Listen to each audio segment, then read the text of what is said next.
been to some fireplaces. It's hard to carry on when you feel all alone. Now I've swung back down again. It's worse than it was before. If I hadn't seen such riches, I could live with being poor. Oh, sit down, oh, sit down, oh, sit down. Sit down next to me. Sit down, down, down, down, down. Sympathy.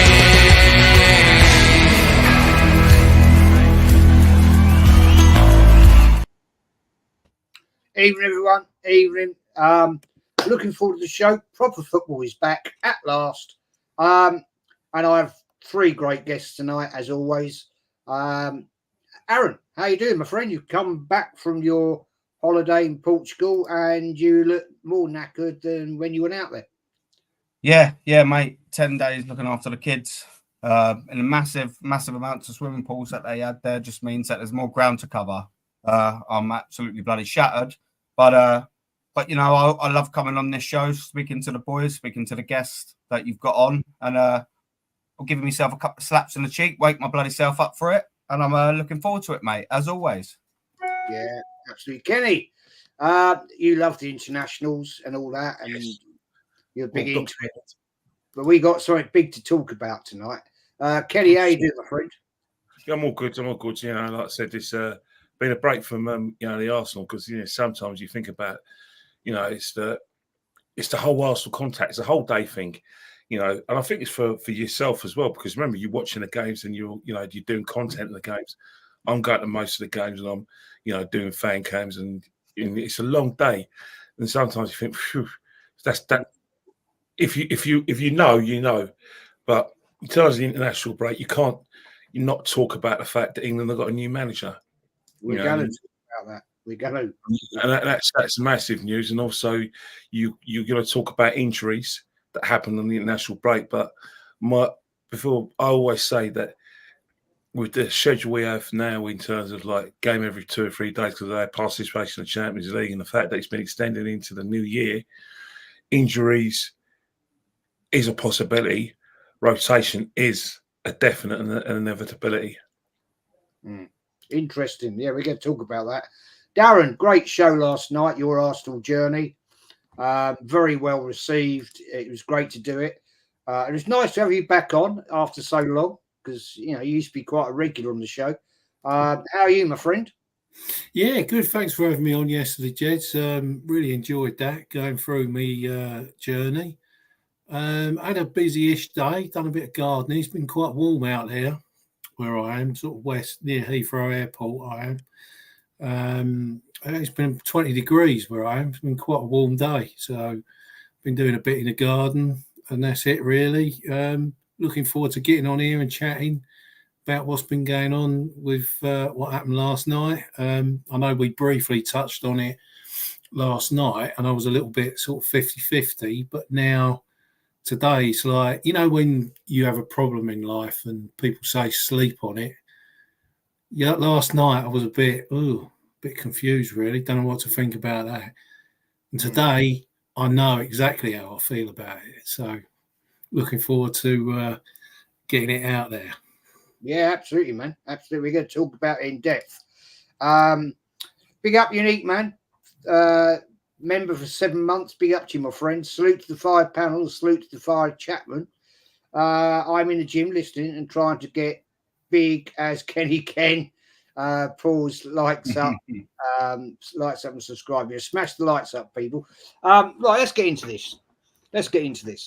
Thomas Tuchel has become the England manager, right?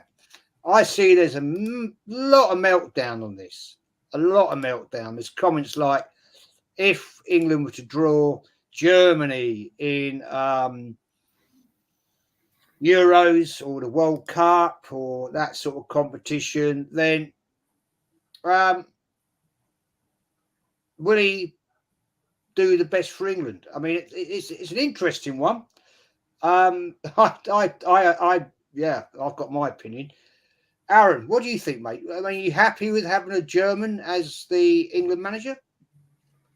Well, we won't really know until he does or doesn't win anything. I'm not going to lie, mate. It doesn't really bother me too much. I want to see England lift something, to be fair. Look, the appointment as a whole, isn't too bad. And if people was to say, oh, Pep Guardiola's available, everyone would jump at it, wouldn't they?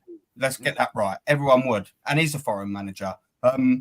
Unfortunately, he isn't available for us. He's going to obviously stay at Manchester City. But of the available candidates, now let's just say, for argument's sake, there was absolutely no foreign candidate available. You'd be looking at the likes of Graham Potter. You'd be looking at the likes of Eddie Howe, who's with Newcastle at the minute, but they'd probably be the first two names that crop up probably in the vast majority of the people's minds. I'm sorry, Thomas Tuchel is better than both of them combined. We're talking about a geezer who's won the German Cup with Borussia Dortmund, probably about 16, 17. We're talking about a French League Cup winner. We're talking about French Cup winner, a French League winner. He's, won the German title with Dortmund as well. He's a winner. The fact is, this geezer can get teams over the line. Now, I know some of them, you'd probably expect some of them, in the French leagues and things like that, but you still got to do it.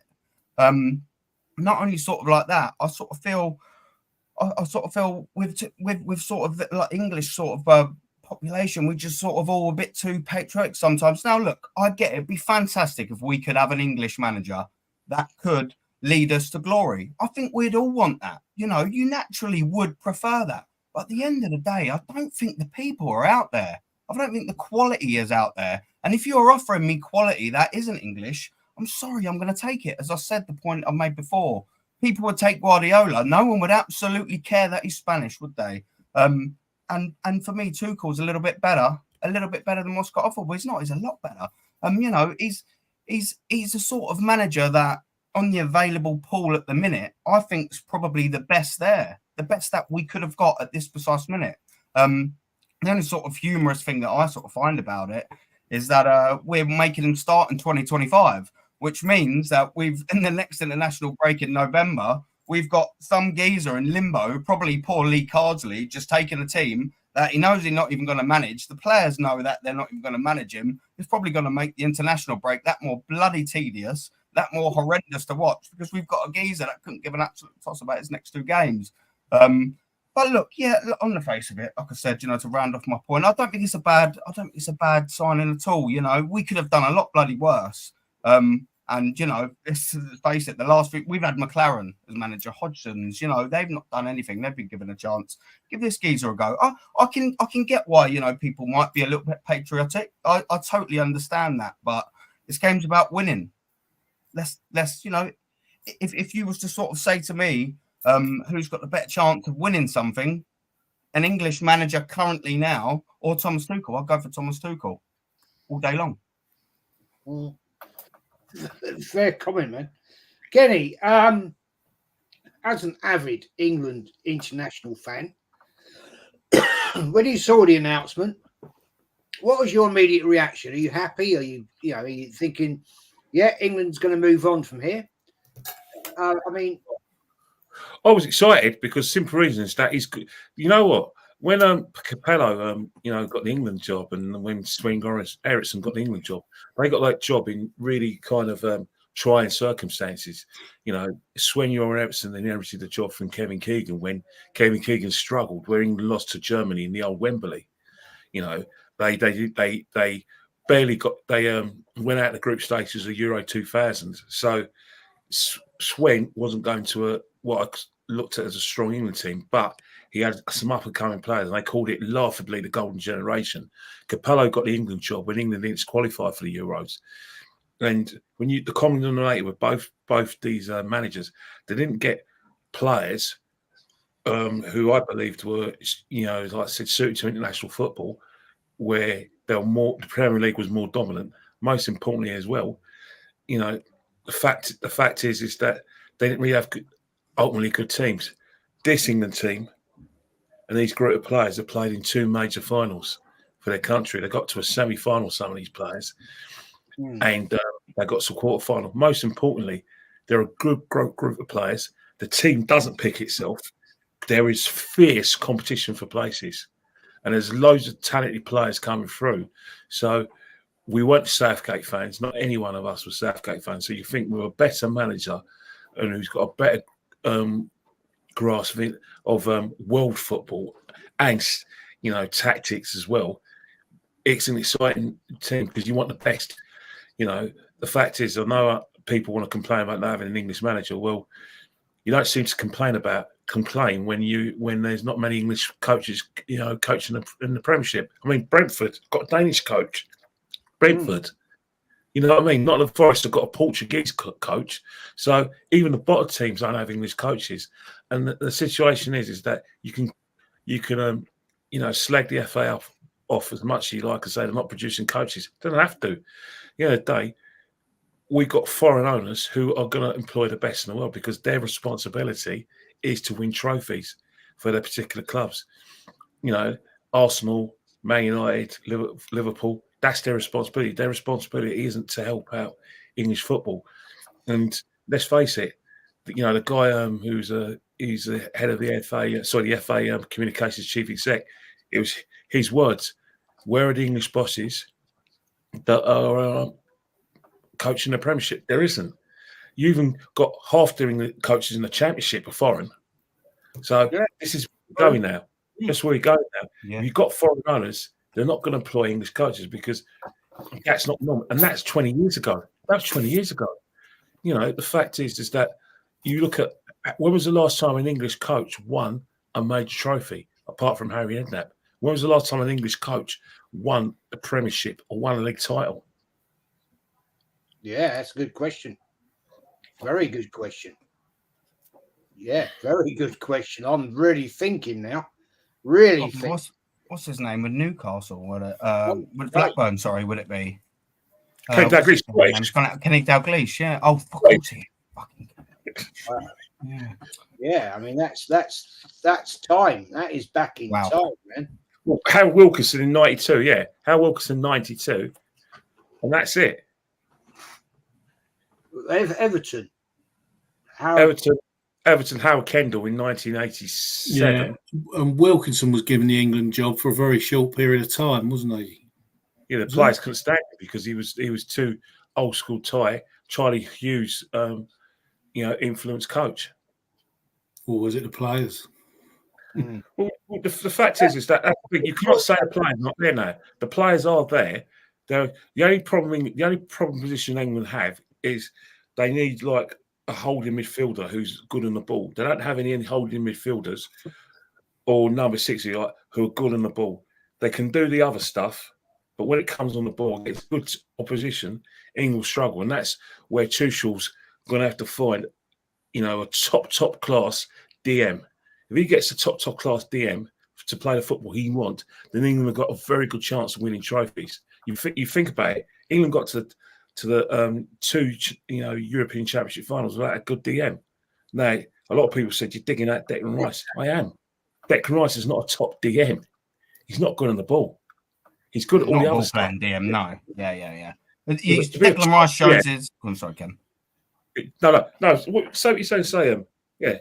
I was going to say Declan Rice sort of shows that he was brought up through as a centre back because almost when he sort of plays, you can see him in that central defensive midfielder almost want to navigate back into centre back at times, and it's done us a little bit wonders to be fair. But you can just see that he wasn't say an attacking midfielder that weren't good enough, so he's put back in CDM.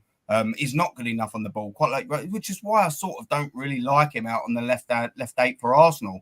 Because I just think he's great at mopping things up. But unlike a Thomas Partey or the sort of big player that you're sort of saying we need, Kenny, he just isn't. You're absolutely right. You isn't. Yeah, you're absolutely correct. The problem is, in Europe, against Bayern Munich, him not being able to get a ball, Bayern Munich play two holding midfielders, Goretzka and Lema, both good at what they do, but good in the ball. And against the best teams in club level and international level, that's where Declan can be found out. Yeah, fan wanting. Henry's brought up this has been debated for a long time. Is it time to have a GB team where the home nations instead of individual countries? I mean, let's face it, home nations are awful. If they combined, it would be more successful, just a thought. Thing is with that, Henry, this has been talked about before. the thing is, the home nations, individual FAs, Scottish, Irish, Welsh, English, will not give that up because they will lose. If they do that, teams in the Welsh National League, the teams in Scotland, right, will lose their rights in FIFA, UEFA. So that will never, ever happen. I mean, I don't know anything about cricket, right? But I know there's a similar thing. You got the English Welsh cricket board thing, whatever it is. But that's never going to happen because the Welsh FA are not going to give up their stature to have Welsh teams qualify for Europe. If they give it up and join into one amalgamation, they'll lose that. So that's it. Darren, mate, your view on this, your view on the fact we've got Thomas Tuchel now as the England manager. As there's a question there, will Tuchel sing the national anthem? Well, apparently he said he would be loyal. There's no doubt about it. Tuchel is a quality manager. I mean, before he even come to Chelsea, he was rumoured to come to Arsenal, and we all would have loved him because he's proven his ability with Chelsea. So he's definitely got credentials. He hasn't got any international credentials, which is a totally different game to club football and Champions League football. My position is am I on mute? No, you can hear me. Yeah. You can hear me, yeah. My position is I don't want Tuchel as manager. I was a bit confused yesterday about it. I thought, I'm not sure about that. But today, I'm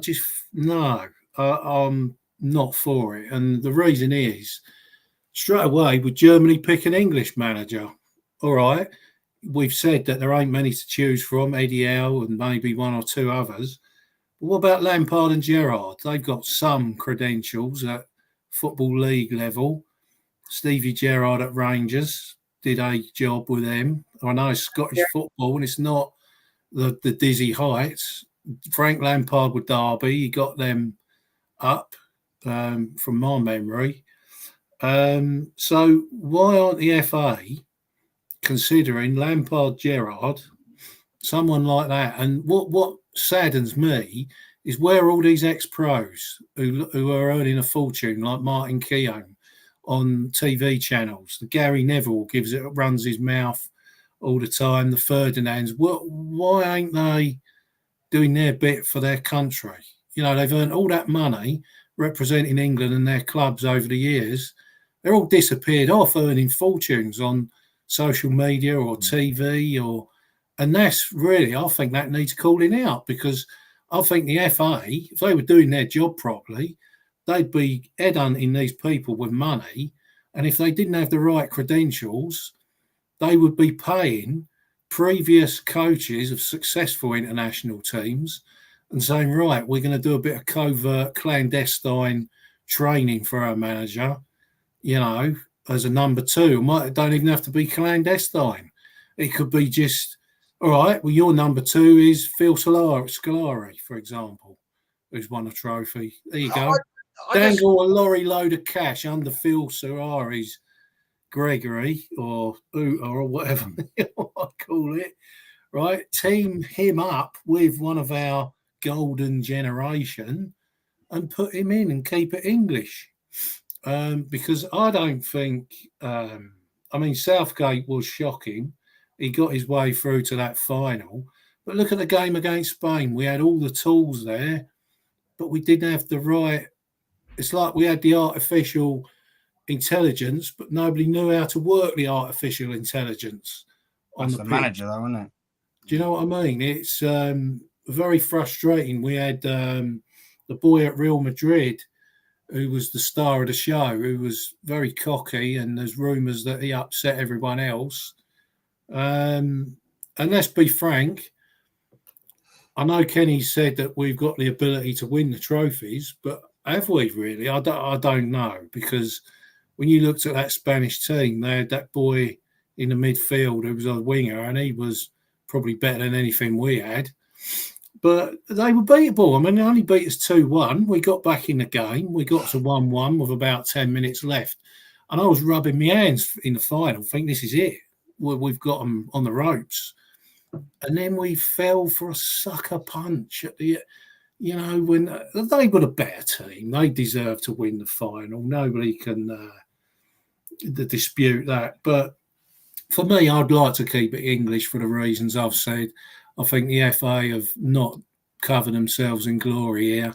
I think they should be keeping it English because, Germany won't be hiring an English manager. Germany won't be going to Stevie Gerrard or Frank Lampard or headhunting Gary Neville, will they, to be a manager, or Eddie Howe or anything? It's not happening. That's not going to happen. They all keep it in-house. I think you have to look at I think you have to look at the structure of the. I put all of this purely and simply down to the English FA.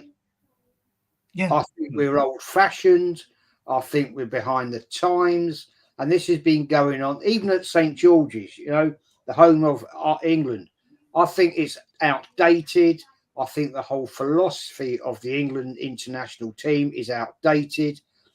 And we are just way slack. We've tried it before. We've had Sven, RIP Sven, we've had Sven, we've had Fabio. It ain't worked. You just don't look right. When we're lining up for a second round game, you've got a Swedish man standing next to 11 Englishmen. And all the nation stops. Everybody has time off. This last tournament, people were giving their office workers the day off to watch the game. Fair play. I ain't got a problem with them. But that's how big international football is. During the tournaments, the whole country stops for it. It just don't make any sense to me to have a foreign coach.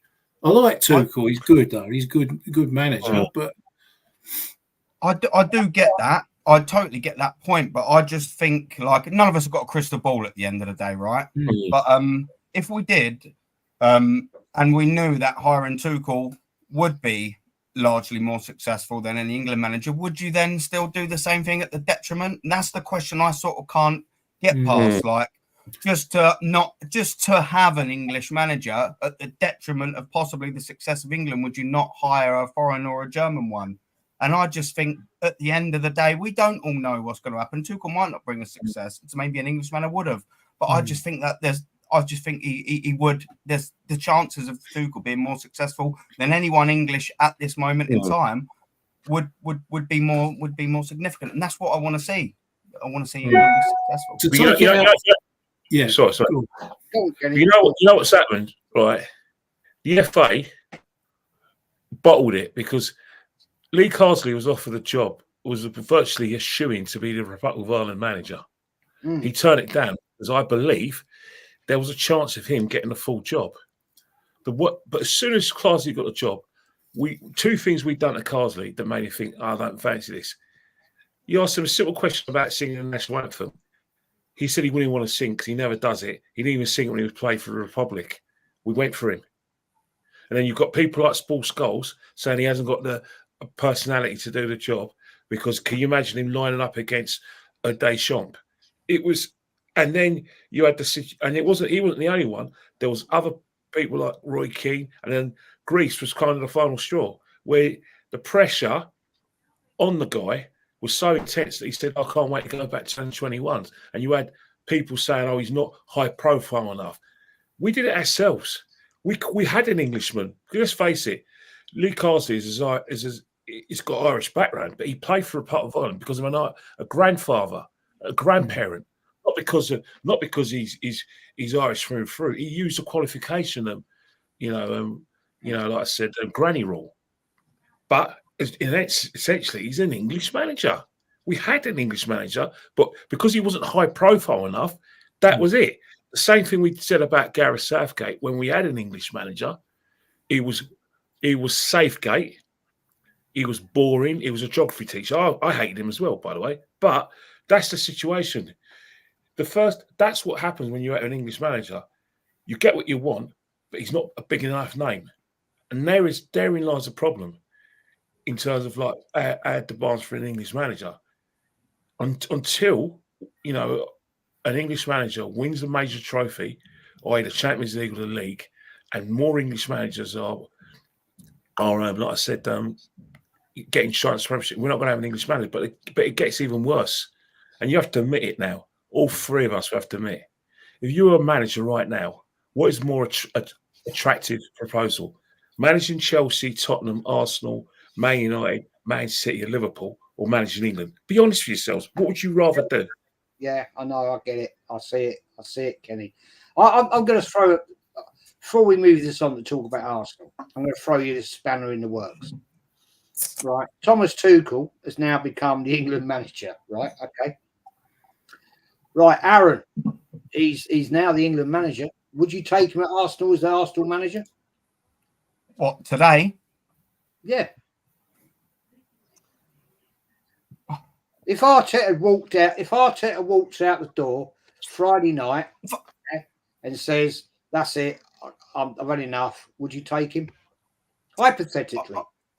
If Arteta weren't here, I think for the managers there, maybe I would probably say yes, knowing that it's not going to be a long-term thing. I don't know, with Arteta with Arteta sort of like there, you know, like I'm not Arteta's biggest fan, but I also think I can't get the logic out of my head that we all know he's going to be there at least minimum, 100% minimum to the end of the season. Maybe because we haven't started great. We haven't started horrendously either. Maybe I wouldn't take him with him in there. But I'll tell you what I would do. What I would do is wait till the end of the season and get Ancelotti. That's exactly what I do. I know that's not your question, Jez. I've probably skated around it. If Arteta weren't in a job, yeah, I'd have Tuchel. Maybe I'd keep Arteta at this precise moment in time instead of Tuchel for this particular season. But yeah, skated around that. Sorry about that, Jez. But you have? Yeah, then it's a bit tricky. Yeah. It's a bit tricky. Yeah. You've completely just gone round and round. Not answered the question, but there you go. I get it. Kenny, you know, we've got him now, Tuchel, as the England manager. That's it. Job done. Signed, sealed, and delivered. But would you, as an Arsenal loyal legend fan, take him as an Arsenal manager? Yeah, because he's got the pedigree. He's won. If you win a title with Bayern Munich, which he did, although he inherited, leftovers from Nagelsmann. But he won the Champions League. He's won the French League. He's managed the biggest clubs, biggest high-profile clubs in Europe. Of course, Arsenal Football Club should be, going for a manager. It won't be long-term. I must warn you. It won't be long-term because he always seems to do 18 months, 2 years here and there. A lot of that is because of his distractions, or it could be because he makes, fancies another gig. So if Arsenal wants something short term, then he's your man. But everyone knows that Arsenal prefer long term, like projects, employees. Long-term failures, Kenny. Long-term failures. That's why I can't wrap my head around the point. But you think about it, Terry Neal was a long-term project, but we forced him out. George Graham was forced out because of the football became dire towards the end, because he had his hand in his pocket. And Wenger was forced out because he stacked the place out for me to heaven. But at the end of the day, Arsenal, for us to get coaches like Thomas Tuchel, Arsenal had to change its mentality.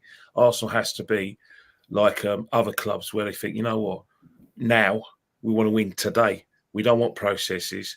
We want to be a win at all cost club, and Arsenal are not like that. We're not built like that. Yeah. Darren, same question to you, my friend. Would the fact that we've accepted Thomas Tuchel as the England manager, would you accept him at Arsenal? Well, he was one of the managers. We all get the question, who would you get in if Arteta left? He was one of the ones, actually, that I thought, yeah, definitely, because he's won the Champions League, he's won the Premier League. He goes about his business in a quiet, business-like manner. He don't want to be mouthing off and making all. Don't go. For a start, he wouldn't be going to get a dog at the training ground. I guarantee you that. And he would have been perfect for us. So that's probably why I'm a little bit disappointed as well. with England, with Tuchel, if he wins us a trophy, I'll be really pleased. I'll be really happy for him, and I'll think it's great, because I think what Kenny Ken's picked up on there with the singing the national anthem. Sadly, I think the sort of that part of the country and football has died off a little bit now since the Queen passed. I don't think things are quite as serious as they used to be in that respect.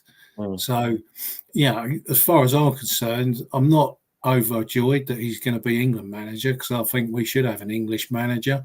But at the end of the day, if he wins something with England, I'll be one of the first people to applaud the bloke and treat him really as an Englishman if he wins it. Because he would have done something that a lot of people have failed at over the years now. So if Thomas Tuchel wins us the World Cup or the Euros, as far as I'm concerned, he becomes English to me, but can I see him doing that? I can't, because it's like people tell you that if you go into a business or you get a job, choose something you've got a real passion about and you're 100% signed into. Otherwise, it'll feel like a job. It should feel like a holiday for you to be doing it. Like, since you've been a kid, you've been thinking, oh, yeah, I'm going to play for England. And then when you play for England, when you hang your boots up, what am I going to do now? Oh, England manager. Another one, Stuart Pearce. Why? Where's he gone? Stuart, I mean, I worship the bloke as a player and a character and a pundit and that, but where's he gone? I mean, he had a little time at Man City as manager. He didn't disgrace himself when he was at Man City, but again, another one who's probably send the money and don't want the hassle.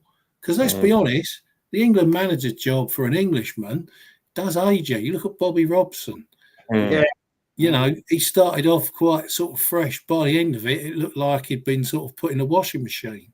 And tumble dryer. Yeah. To be honest. Well, let's move this on. Let's get into the real football chat. Bournemouth away weekend, Aaron. We've got injuries. We've got some doubts there, mate. Possible missing players. Do you honestly think we'll see some, it's respect to Bournemouth, but do you think we'll see some rotation going on here? Look, only where's needed. I don't feel like, we're at 7 games. This will be the 8th game in. We don't need to make wholesale changes for the sake of it. Obviously, we picked up some injuries. We don't know a lot about Martinelli. We don't know a lot about Saka. They like to keep their hands close to their chest. We do know there's a few injuries. Obviously, the Odegaards, this and that. I think we should just plug them holes, really. And, with all respects to Bournemouth, it's still Bournemouth away. These are the games where you should be able to go to that stadium. If you're a club that we are trying to challenge with expectations of winning the league, you go to Bournemouth with a depleted squad. I don't care. You go there and get 3 points. Like if you take Man City, and I know we've got the hindsight because we know Man City are winners. If Haaland's out, if De Bruyne's out, if Rodri's out, if Diaz is out, if whatever's out, you're still going there and Man City and going, they'll still win 3-0. That's what I want us to get to. Man City with 5 or 6 of their first team players out, you'll be going, they'll get a win there. So why can't we sort of have that same thing? Now, I know there's obviously an element of reality sort of in there. We haven't got the same sort of squad as they do. But I'm sorry, I want to try and think that the same that they do. We should be going to bloody Bournemouth away and winning. End of discussion, It's absolutely the end of discussion. With the players we've got, we've still got enough quality in there. Whether Saka plays, whether Martinelli plays, we've still got Trossards. We've still got, give that one area a chance. I know you might want to talk about him. These are still the games, where we should be able to be bleeding. Why when he started on Southampton, I'll never know. There is enough quality in that Arsenal team to be able to dispatch of Bournemouth away. Now, say if Saka is, I'll take this slightly a different angle. Say if Saka is 70% sort of fit, rest him because we've got Liverpool at home. That's the real game. Now, I know they're all 3 points, But that's the game you want your best players. I'd rather rest a couple here because I expect us to beat Bournemouth with maybe a rotated squad. It's the Liverpool game, and I know it's one game at a time, but that Liverpool game's the big one. Now, Liverpool haven't played anyone of note either of yet. Everyone's gassing them up to the high heavens. But they've played one team in the top half of the team. That's Nottingham Forest in the top half of the table. That's Nottingham Forest. They played them at home and they lost. That's the big game where, all right, Liverpool, they've accumulated the points, but they've not played no one. That's the big game where I want us to have our players, if it's possible, and go and beat them. This Bournemouth game should be, for me, I know you can't say it, but it should be a formality for me. We should be going there and rolling these lot over, Jez. You know, we're Arsenal Football Club. We've got a good squad. We've spent 750 million. We should be doing them regardless, you know.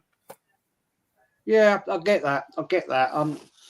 I've come to Kenny now. I mean, I tell you what, Kenny, what concerns me, right, is with potential injuries and where he's scored 2 nice goals against Bolton. Haven't seen him really too much since, not a lot of it. And that I find frustrating. We've seen this with Arteta, Kenny, too many times.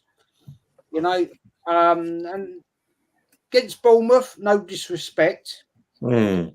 I'd start him. I'd give him a go. The guy's keen. He wants to prove himself. He's going to give it 110%. Well, one thing I can assure you, up until one thing I can assure you, whether Mikel Arteta likes it or not, whether we like it or not, we're going to have to rotate. Rotation is inevitability. It's the reason why it's inevitability is because these sequence of games are obscene. You know, we've had an international break where it's actually tournament football. Well, whatever you think about the League of Nations, the fact is that the right teams have won it, and they've played their best teams in the finals of that tournament. Plus, you've got the African nation qualifiers, and plus you've got the qualifiers for the South American Championship, South American CONCACAF. So it's not as if they're not playing intense football. So you're thinking about the volume of games in a Champions League, which is a league of 36 teams. Plus you've got the Ag League games, and let's not forget, after Newcastle, every away game is a London derby. Intensity, intense. Boom. And they want to beat us, I know. Chelsea, intense. Fulham away, intense. Crystal Palace is like it's like being exhausted going through the London Marathon playing them. Even if you beat them, you're exhausted. And Brentford, intense. So you think about all those games, and you know, you've mentioned Liverpool as well. You know, you have to rotate. And the thing about it is, it may be games where you think, well, you shouldn't really rotate in that game because there's going to be players going to be running empty. Let's not forget, we haven't got Odegaard. You know, we may have injuries in other players, so we'll be expecting a lot more of our players, first-team players. So Ranieri will get games. It's an inevitability. He will get games.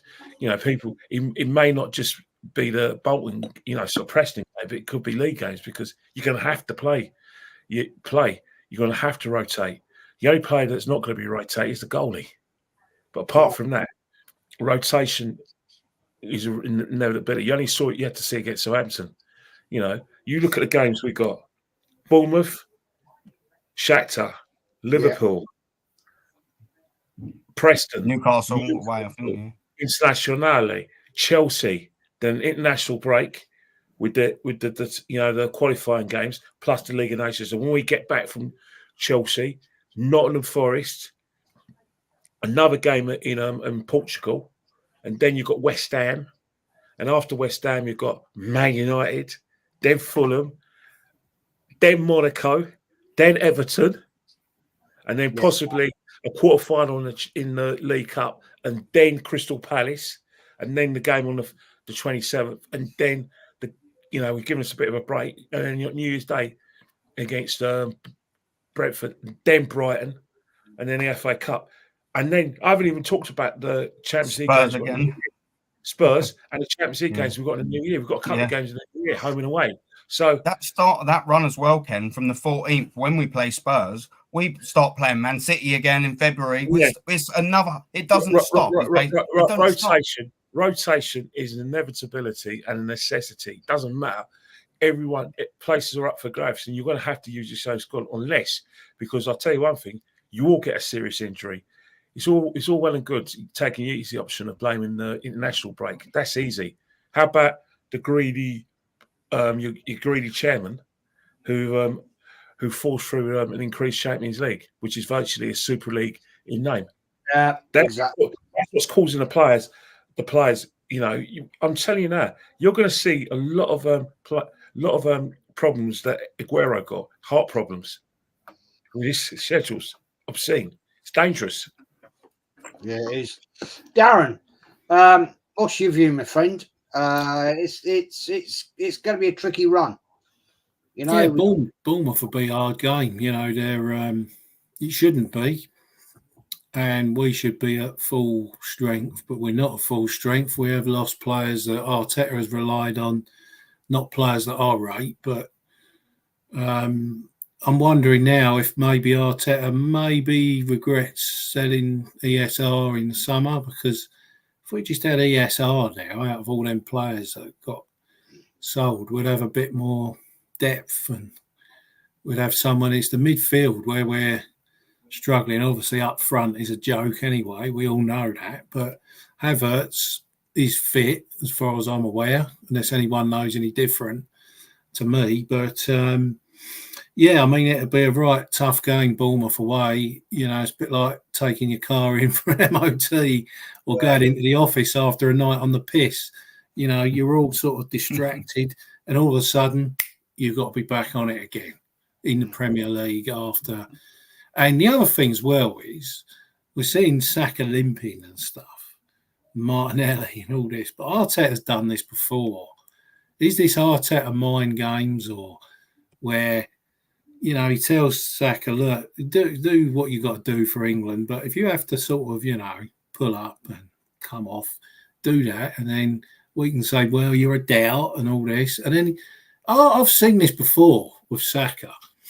A lot of the time, there's all these rumours flying around that he's injured and all this, but he plays because he's not. He goes out there because he's a hard nut and he gets kicked and he's not a softy. He goes out there and he turns up, and that's what makes me admire the bloke, you know, because he does. He don't want to leave and say, well, you know, I'm injured, not playing, because you look at it from his point of view and any professional footballer's point of view, one game out is a risk, because you have the game out and the guy who comes in, if he scores 2 goals, then all of a sudden your place in the team is under spotlight, you know.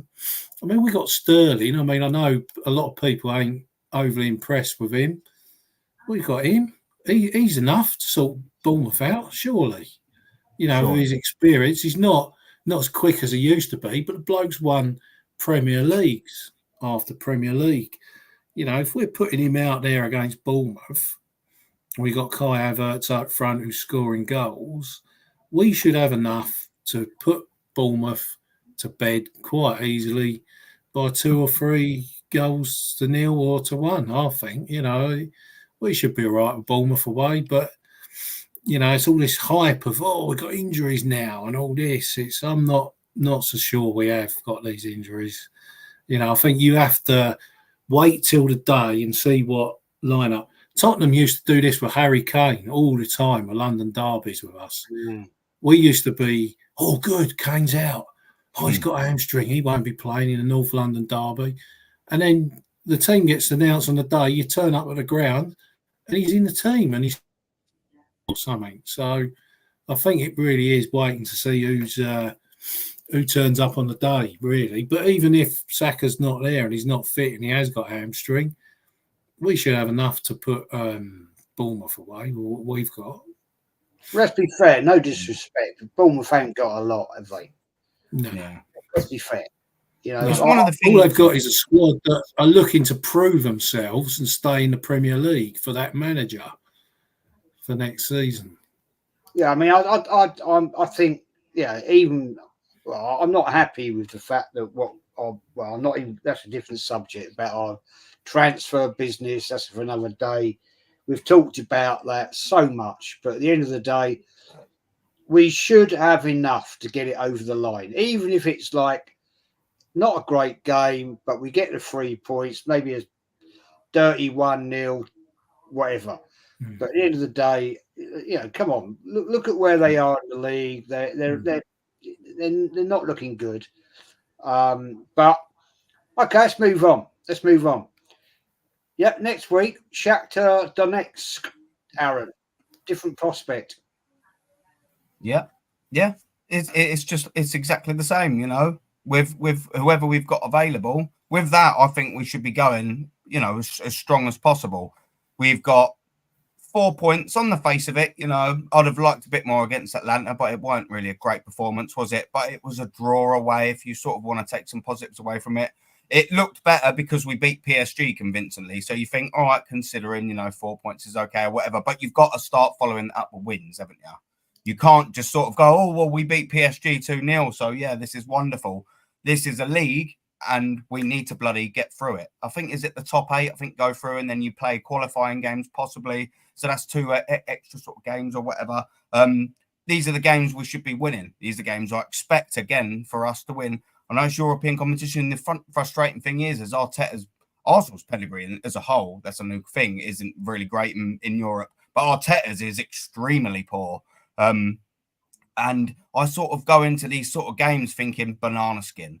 It's very frustrating that I have to go into that. But you can just sort of see, he seems to have got certain bits sussed in the Premier League. Arteta, not totally, but with these away or home, these European fixtures, I just don't trust the geezer. We're just not there as a unit. We look shaky when we play in the Champions League. I know we've only got last year to go by, but we didn't look really convincing apart from the 4-0 win against, I think we had 4-0 win against PSG. When it started getting to the real games, we played Porto.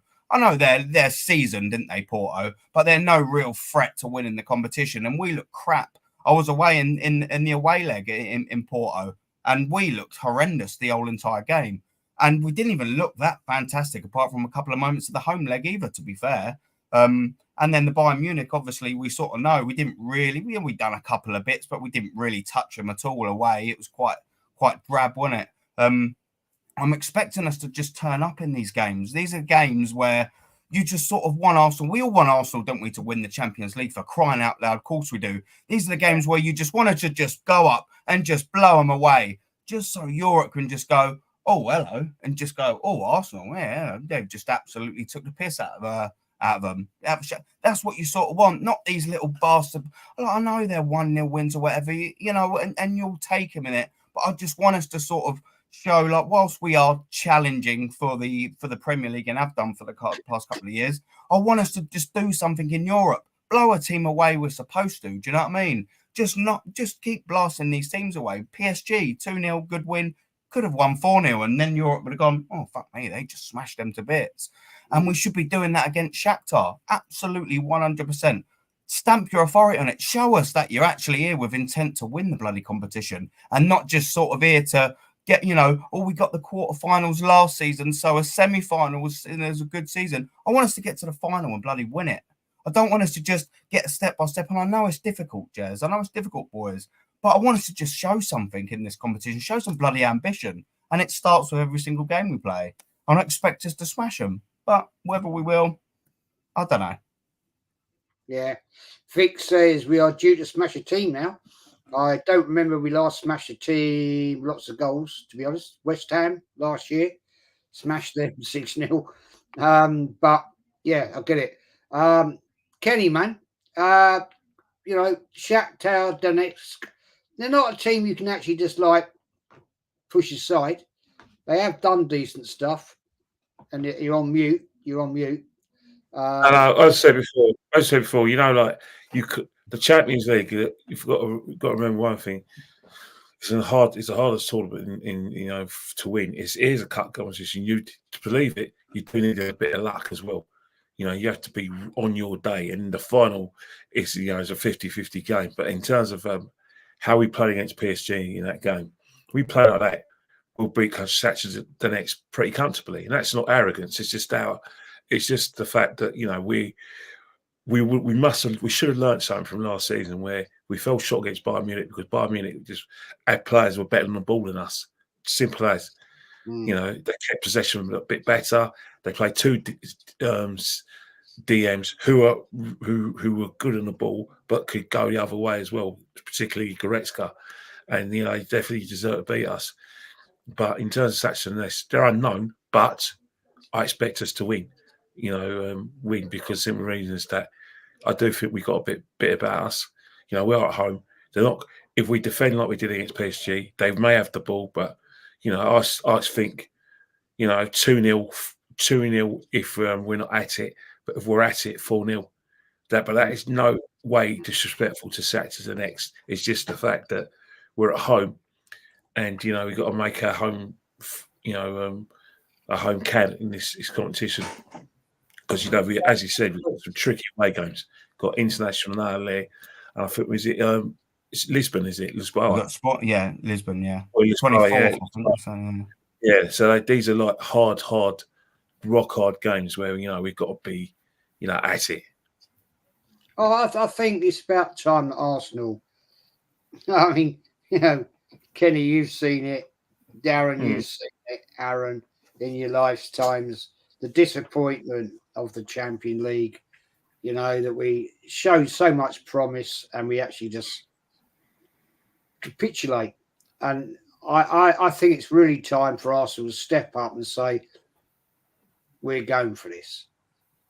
Because, you know, I just question so many things is that we can't get it over the line. Darren, you know, you remember, you know, the fateful night in the Champions League that we just fell apart eventually. I think we were cheated, and I'm always going to say that we were cheated. Yeah. The referee fucking cheated. I don't care what anybody says, right?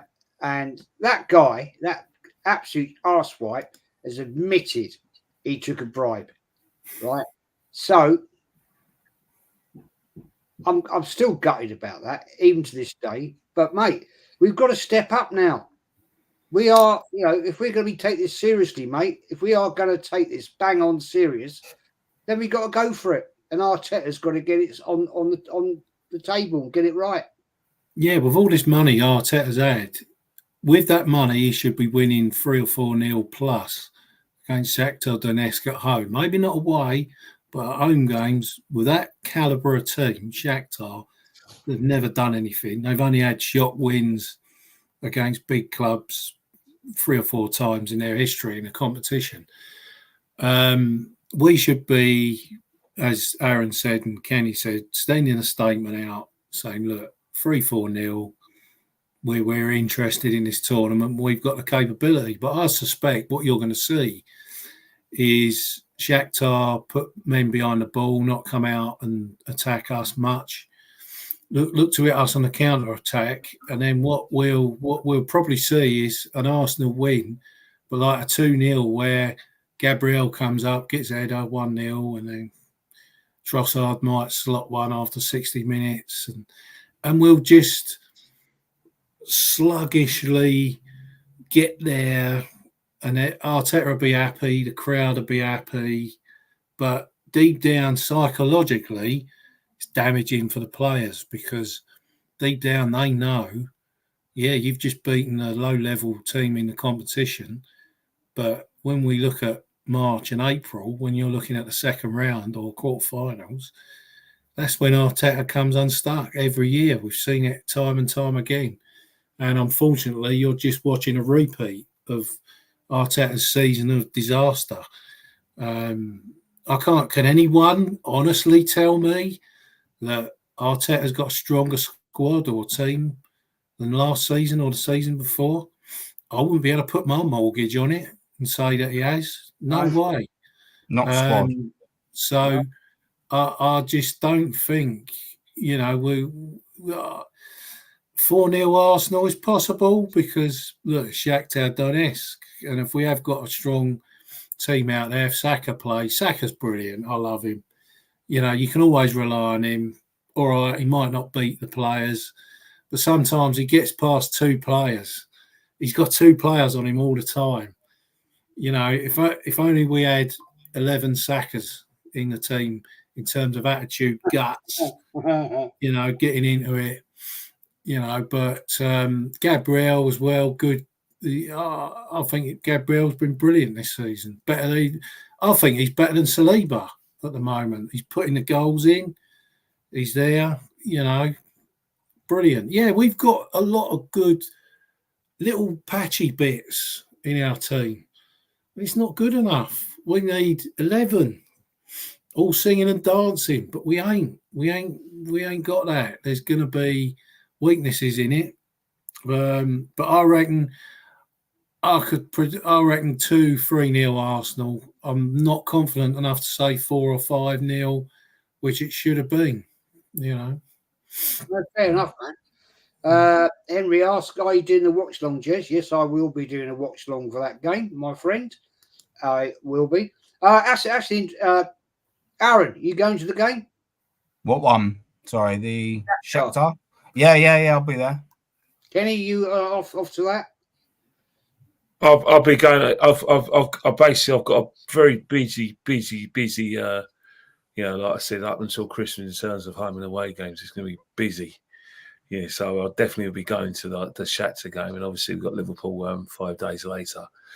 But the biggest game of Arsenal season is the next game, which is on Saturday at 5:30. Yeah, absolutely. Yeah. Aaron, you can go to Shakhtar if you can. No, I've got ticket to the Liverpool game. That's my next one, so that'll be a treat. Really, I love playing Liverpool and going to them games because they're a proper club, proper rivalry. Yeah, it'd be good game. That we're in the upper tier as well, so that'd be a good game. North Bank? North Bank upper? I don't know. My lad gets the tickets, so I'll just turn up on the day. Have to let us know. I'm upper North Bank. Yeah, all right. Yeah, I'll keep in touch. Yeah, brilliant. You might be up in the gods. Yeah. I just don't trust, says Vic. I just don't trust Mikel's tactics in Europe. Yes, we beat PSG, but over the whole comp, I don't think or has shown he has the know-how. Fair comment. We ain't got a team for Champions League just as yet. I think we've got a team to win the league and win some domestic competitions. But the Champions League, I do think that quarterfinals is probably going to be where it's at for us. That's a good question. That's a good point, Kenny. It's a very good point. I'm glad you brought this up. Very glad you brought this up.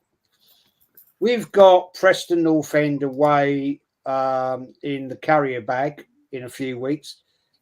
I think you'll put the kids out for that because he doesn't want it.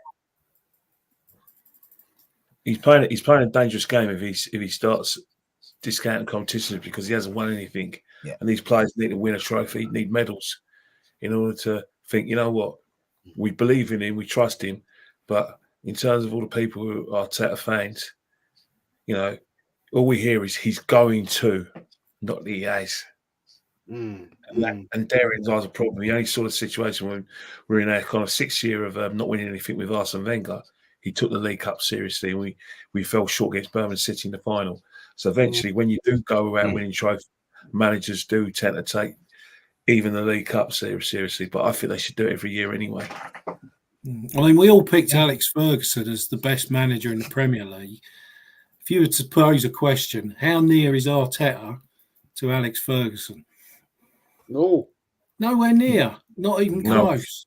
He can't rotate. He don't know what he's doing with his rotate. Ferguson was a master at you play Man United in the FA Cup, you'd think, oh, they're going to be knackered. They've just had a Champions League or a big away Premier League fixture. You'd play them, all of a sudden you'd think, quality. You'd look at the team, 1 to 11, quality. Oh, he's coming in for gigs. Oh, well, he ain't going to be easy to deal with. Quality, Nani, all these players. We haven't got that. I think I said it on this stream about. Sorry, go on, Jez. You can't criticise Darren because you'd upset all the top gooners, wankers. You know what I mean? Say that. You know what I mean? I think. Go on, Aaron. Go on. I think I said on this about a week or two ago when I was on this stream. I think for us to win the Carabao Cup, whatever it's called, we need almost Manchester United-esque luck in terms of them 2 years ago. Do you remember when they drew absolutely no one up until the final? I think they got League One teams and that.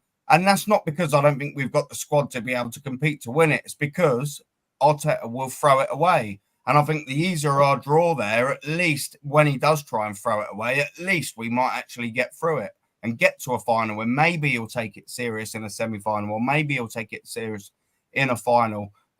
That's what I think we'll sort of need, the luck of the draw. Look, we've got Preston North End. We should be getting sort of through it. Will he play the kids? He's definitely not going to play everyone. Probably play Saka because he just can't ever give the geezer a break, can he? But like, these are the opportunities now. You know, you got a nice little draw. Live something. You know, I want to go to Wembley. The last time I was there was 2017 when we beat Chelsea. And I loved it. It was my first ever cup. Like I said to you, I want us to see win trophies. I want to see it. That's what I paid the money for. They're not an easy team at home, mate, Preston North End. No. You look at what they're doing. You know, they're not a great team, and we should be absolutely piping them. But at the end of the day, they're not an easy team at Preston North End. You know, it's a proper old school stadium. It's one of them old places that. And look at their stats right now. Yeah, they're not great, but they're not bad at home. You know, so it'll be interesting that. And it's cold. Are we in the quarter? Are we in the quarterfinals if we beat them? Are we? Or is it? Yeah, quarterfinals for you win. Isn't it? So you think that the point to add what I was going to make, you think, all right, you say you do beat them. You know, I know they're a tricky sort of team. You know, you go there and you beat them as we expect them to. You get a nice little cushy home draw, and you're in the semi-final of a competition. You know, you've got to start then taking that serious, and that's sort of the point that I'm trying to make. He can't throw away these things. This team needs to start winning. And for me, Arteta, he's going to be there regardless at the end of the season. But no Silva, no job. Get out if you don't win anything. And you'd like to say, Arteta would say to Havertz, right, you're playing up front against Preston. Go and help yourself to a hat-trick. Yeah. Okay, this is a question then, right, before we wrap this up, right. This is a bit of a piss take comment, but if Arsenal lose away at Preston North End, do you think the majority of the slack-ass Arsenal supporters would be bothered? Aaron? No, they won't. Yeah. Sorry. No, go on, Ken. Go, mate. Honestly. No, go on, Kenny. Go on. Kenny, go on. Answer. You're a mute, and you can. So I put myself on mute because Aaron's a bit ago. No, he won't, because you've got people who are influenced by the biggest channel out there who say, "Oh, it's only a League Cup, it doesn't matter," and we've got the mentality, which is a poison, running through this football club. There's some arrogant fans who genuinely think that we're a club that wins the league every year and wins the Champions League every year, to the extent that they disrespect the FA Cup and the League Cup, and they got the audacity to go on their respective handles and say it. I mean, if I thought that, I'll keep it to myself, just out of respect, and not to embarrass myself. But there's a few people who embarrass themselves, and they'll go on, what I call the equivalent of Sesame Street, and go and spat that rubbish. And people won't go and actually listen and speak that rubbish. But then they're the ones who be scrounging for tickets if we got to the final at Wembley, or scrounge for tickets in the ways, even though they'll sit in the away end. I mean, I saw you. I went to the League Cup final against Man City, and it was you were tripping over most of those characters who went on that thing. Right. Aaron, same question to you, my friend. Yeah, man. I basically almost sort of copy and paste with Ken. I think the big problem sort of is, and do you know what I've sort of like noticed when I've been around people where I sort of sit in the stadium, and even some people that I talk to, they go to the games, they're like, oh, it won't really matter. But I'm sitting there, I'm thinking to myself, what do you pay the money for, though? But like, you know what I mean? Like, you've got a season ticket, you probably will likely be offered a final ticket should you go there. Well, I just don't. I can't put my head in these scenarios where they go, oh, don't worry, bigger fish to fry. I think it's one of the common phrases. Bigger fish to fry.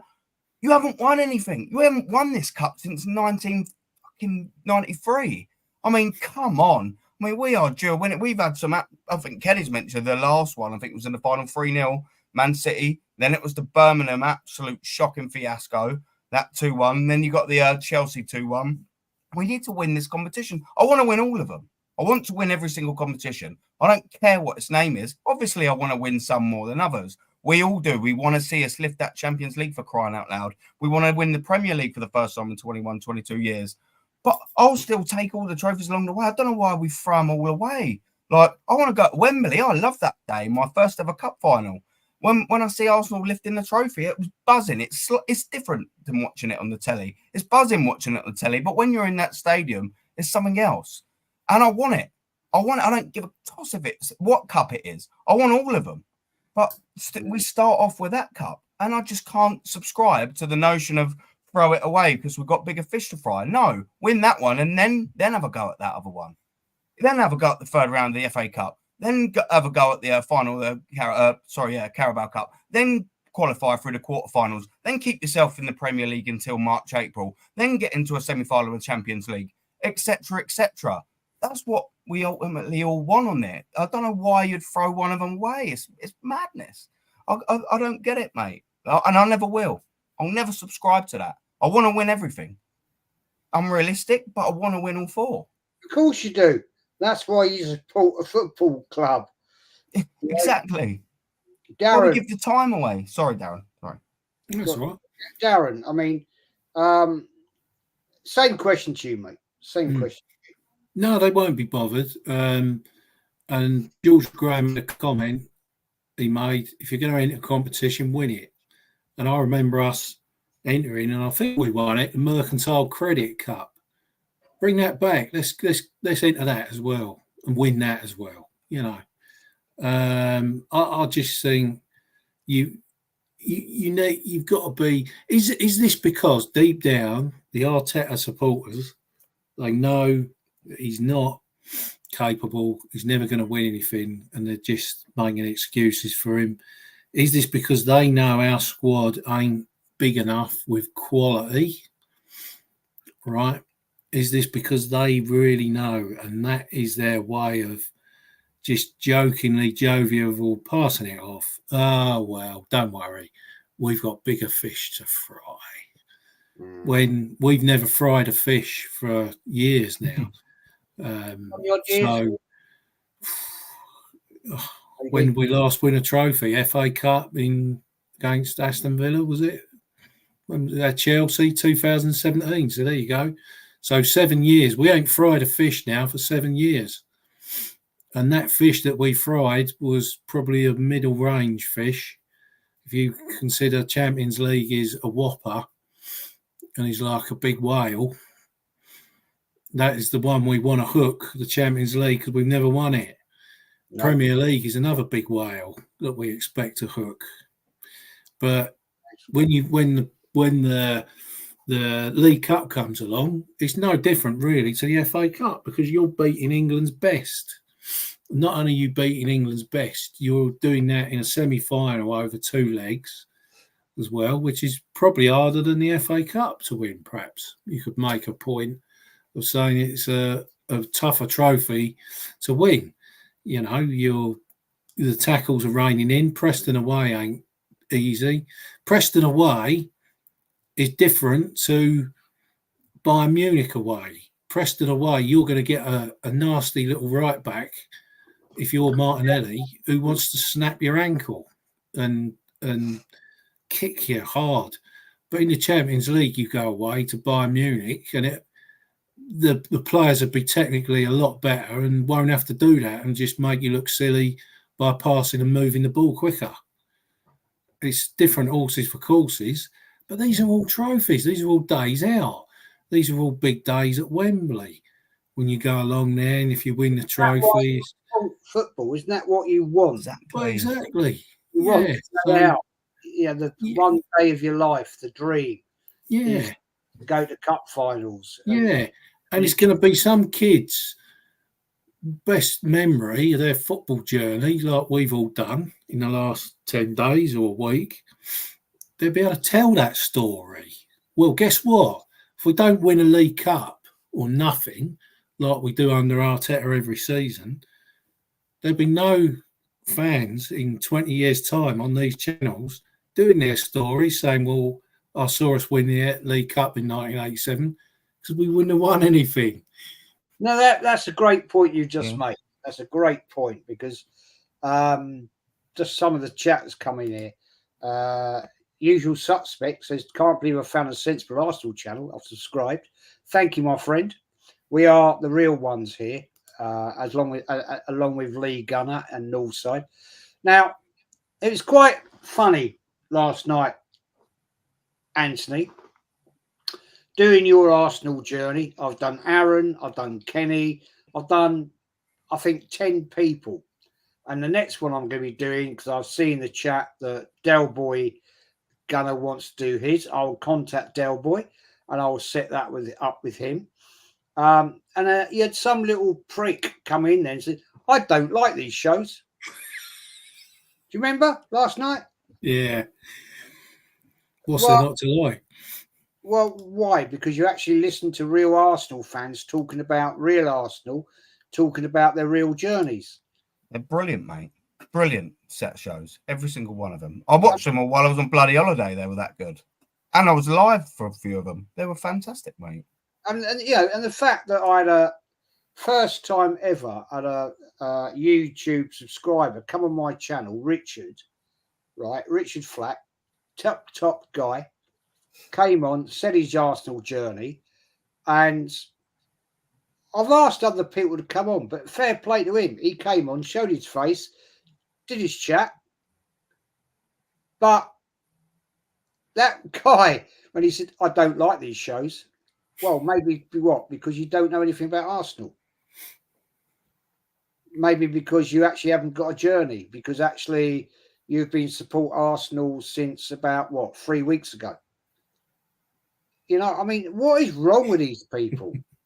You know, they can't actually celebrate the fact that there are real people that actually have knowledge of the club and have experience of the club and can actually debate and talk about the real Arsenal Football Club, old and new. And there you go. It's Richard. Hello, Richard. Hope you're well, my friend. The Champions League is a 20. You know what I mean, Jez. You like your carp fishing. Yeah, there you go, mate. Yeah, I do. You know that. You know that, my friend. But it's weird, isn't it, Aaron? It's weird. I mean, you did your Arsenal journey, which was totally different to Kenny Ken, which was totally different to Darren. It was totally different to Lee Gunner. It was totally different to everybody else. Everybody has a different journey. Which is what it's all about. That's the reason I did those shows, was the different journeys. What is there not to like? I don't get it. Nothing. I thought they were all fantastic. I've watched everyone's bar yesterday's because I was travelling all day coming back from my holiday. So I will be rewatching. But aside from the two yesterday, I've watched everyone's and they've all been absolutely fantastic. And I will be, like I said, rewatching Dow, yours. Like I said, I was in the air, I think, when you was doing yours. But they've all been fantastic. But why wouldn't you? Well, you've got people like all three of you here. You've obviously all done one. The football IQ is insane. What's the matter with people? What's the matter with people? The common denominator on all the stories is trophies. Everyone's seen a trophy. So wind it on 20 years. If they set up another channel and all did their journeys, it'll all be talking about Arteta's failure and the club's failure to put the right people in place. Oh, well, we nearly come second that year and Ramsdale passed to the Southampton centre forward and then we lost it. Are they going to want to remember any of that? I'm not sure. Not sure that, and we're a big club. We're not a small club. I'll get a lot of family and people that support teams that are in the third division and that going, oh, you want to be like me? I'm a Scunthorpe fan or whatever. Yeah, but I'm not a Scunthorpe fan. I expect big things because I just happen to support a big club. So, yeah. And it is, Ken. I mean, Kenny, you know, your Arsenal journey got mass views on that because of the fact your respect, your knowledge, which I have to sometimes at times. I thought I know Arsenal, but I have to sit there sometimes. I think I just go and get under the bed sheets and shut up because at the end of the day, I don't know what I'm talking about. You know what I mean? Your general football knowledge is legend. Football's a great game. Football's a fantastic game. And it's, you know, the thing about it is there's a lot of things that happen in football. You know, some great teams, great players, great characters as well. And, you know, football's evolved as a game as well. You know, I remember, you know, growing up, being born in 1972 and seeing the 70s, you know, 2:30 on a, you know, London weekend television, a big match. And at night it was a match of the day. So that's what I grew up on. And stories as well. You know, when I first watched Arsenal football in general, I had to be convinced that, you know, Charlie George and you know, Bob Wilson played for Arsenal. It was only when my mum told me about 1971 and she, you know, she got the videos out and she went, bloody hell, and I went, bloody hell, Charlie George, because I just saw Bob Wilson as the guy who presented Football Focus, and I saw, you know, as I said, I saw, you know, Charlie George, he's playing for Derby. He's playing for Derby. You know, so, you know, it didn't occur to me. And then it was all those things. And at the time, Liverpool were the best team, you know, Bob Paisley, great team. And then Arsenal was a cup side. So I've seen it all. I've seen so many good players, you know, and that's why I'll need a lot of convincing to say that Messi's, you know, better than Maradona and better than Pele. And I'll even put my man Ronaldo there because they're not, because I've seen Maradona play. I still need to be convinced there are any better players out there than Maradona and Pele. I'll pick Maradona, Ken. And one thing I forgot to say last night was Maradona destroyed international teams. I've never seen Messi destroy an international team. Destroyed plenty of club Champions League teams, but not international. Because what Merce always comes out with it, he says, in international football, you don't get any slow coaches. There are no. Everyone is. You're playing the best 11 people in that country. Yeah, and that's the thing, you know. I've yet to see a player do what Maradona did in 1986. Everyone talks about Messi and you know, Argentina won the World Cup in 2022, but what Maradona did in '86. When, you know, you think about it, the teams, Brazil was strong, but they didn't get the final. France was very strong. Germany, always Germany. And England had quite a good side as well in '86. So you think about over the years, you've seen the good, bad and ugly from Arsenal as well. I mean, I've seen thick and thin. In the '80s, it was thin until George got there. It was mostly thin. The football's terrible. You know, we were getting thrashed by the big teams. And we struggled to even get to a semi-final. So, you know, been there, done it, seen it, lived locally as well. And, you know, as I said before, tell me a sport that's better than football, and I'll debate you. There isn't one. There ain't one. That's the fact, man. No one was available at FC. Says, hey, Jez and AFTV. There was a guy, must have been 60 years old, or so say Arteta. Doesn't have to win a trophy. It's all about the journey.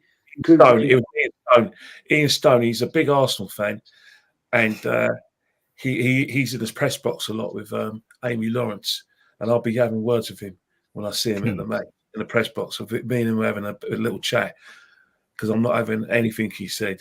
What he said was just the white flag out. Oh, there we go. You know, we can't win with a Pep. I'm not having that. That was gist of. I'll take it. That was the gist of what Ian Stone said. You know, he should know better. He's a gooner. This is where we have the real Arsenal, the real Kenny in there. Goes, sorts it. no messing, puts it on the table, and that's how it is at the end of the day. We're going to wrap this up soon. Kenny, you need to be knighted. Deserve, Kenny. Maybe in the New Year's honours. Well, let's just say, as I said, I've said it many times. If it wasn't for people like yourself, Lee, Dan, I wouldn't be doing podcasts because I'd be disillusioned with the whole thing because, I want to be a part of it because, there's a lot of podcasters out there, there's a lot of channels out there, but it's very difficult to find decent, genuine people who are there for the love of the game. I think I've been on podcasts with people where I think, no, you're not in it. You just want to get a stepping stone in order to, get your share of the cake. You're not there for the club. You talk a good game, you claim everything, but the way you talk about football, yeah, you can see them. You can spot them a mile away because of experience. You can sniff them out. Well, you know better than me. Well, you definitely sniff them out. But if any of you, if you did have a podcast channel and Lee didn't have one and Dan didn't have one, I'll just think, right, I'll just watch the soaps. I'll watch EastEnders and Coronation Street. I'll watch that with the cookies and tea.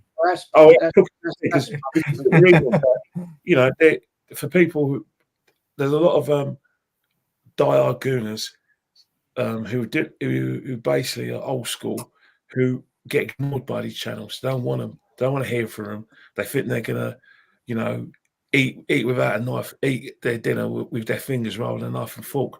People like ourselves do get looked down on by a lot of the YouTube community, and that's just factual. I don't care though, Kenny. Yeah, but can you imagine if there wasn't any of you guys out there?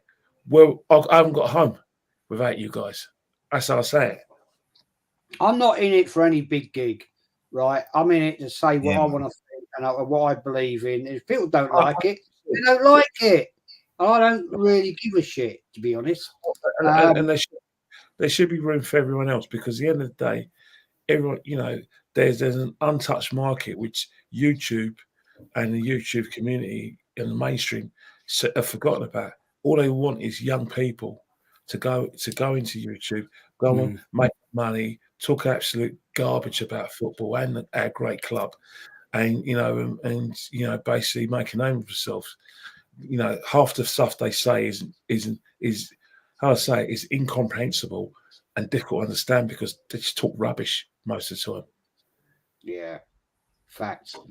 He also says, what about Northside, Jez? I want to hear. I did ask him, mate. I did ask but he never responded. So I can't do anything about that. Yeah, love this channel. Thank you, mate. Thank you. I did ask him, mate, but unfortunately, no reply. Unique 79 panel. Was there any possibility that Highbury could have been extended in regards to increasing? No, Islington Town Council wouldn't allow it because basically they had to buy up all the houses in Avenel Road and a lot of Highbury Hill, and Islington Town Council wouldn't allow it because they had to take the whole of the facade down of the west and east stands and rebuild it, and it would have cost way too much money. Probably more money to do that than it was to build the Emirates. So never going to happen. Never was going to happen. No one was available to see at BB David. We're as great as those top gooners. Big trophies should be the only aim. Don't agree with that at all. But yeah, hey, there we go.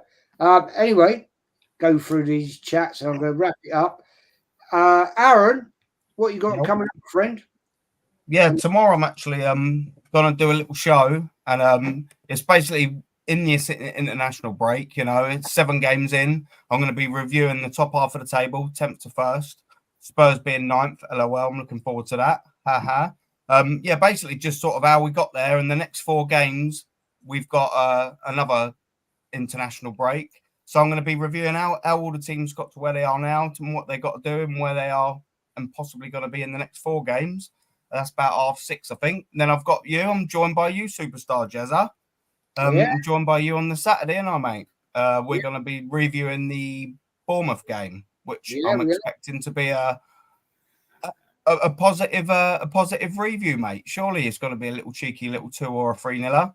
And even I asked the gentleman below me, Mr. Kenny Ken, if he'd appear on the channel in some capacity, and as the gentleman he is, he said yes. We haven't said anything yet.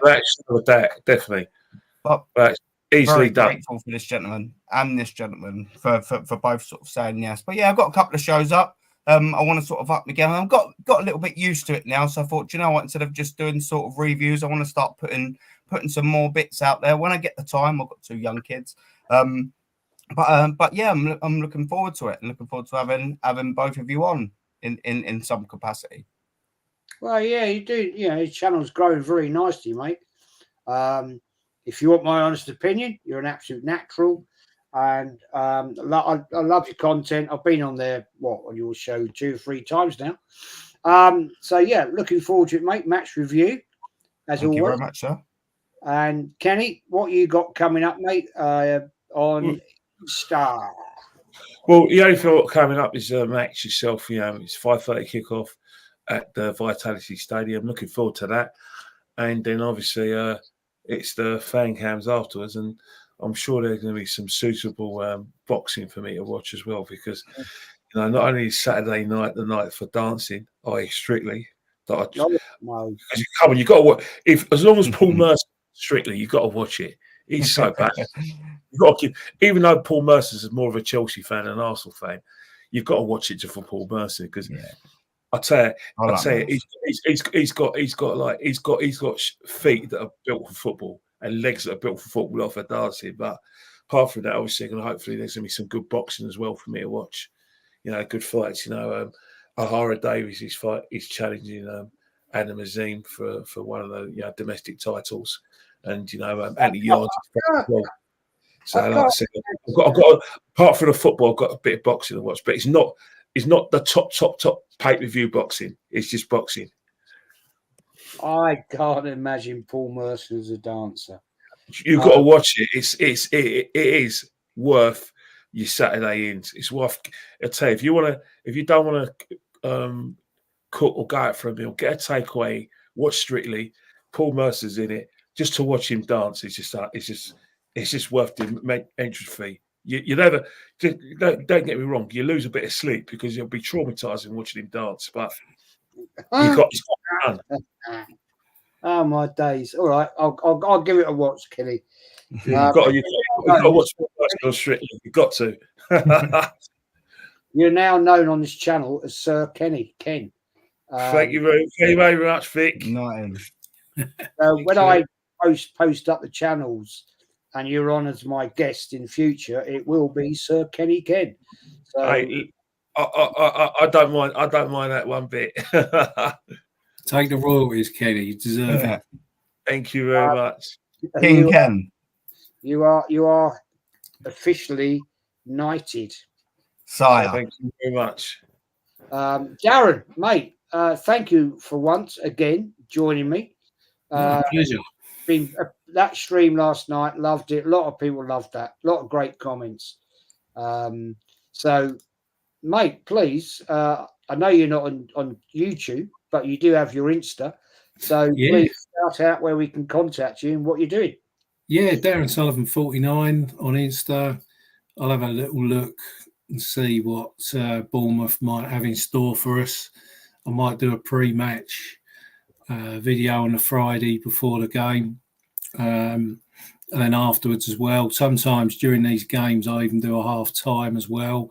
Yeah. For Champions League games, because I've not subscribed to BT Sports, I've got Sky, but I ain't got BT Sports. What I'm tending to start doing now is go down the pub and tune into Jez's watch along for the. So I've got my phone, I've got my pint, I've got my phone, in the boozer watching the game, and then there's the comments, and I'm getting into them. It's quite a different experience. I did that for the Atlanta game. It was good. I enjoyed it. It was the first time I've ever done anything like that. You know, tuning into one of your watch-alongs and watching the game at the same time. It was different. Still putting my music on, pictures, and being a general pain in the arse for Mr. Arteta. Fact. Right, people, we're going to wrap it up. Thank you to everybody in the chat that's joined us. Been some great comments. Mama Flossie is always the best mod in the world. You're a legend in your great comments. Thank you very much indeed.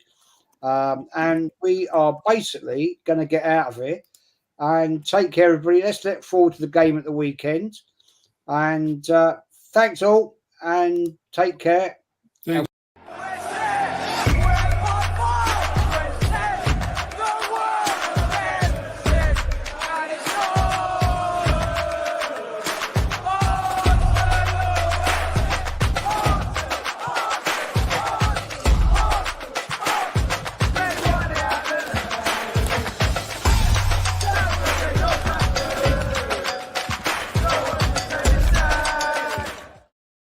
Nice one, guys. I'll see.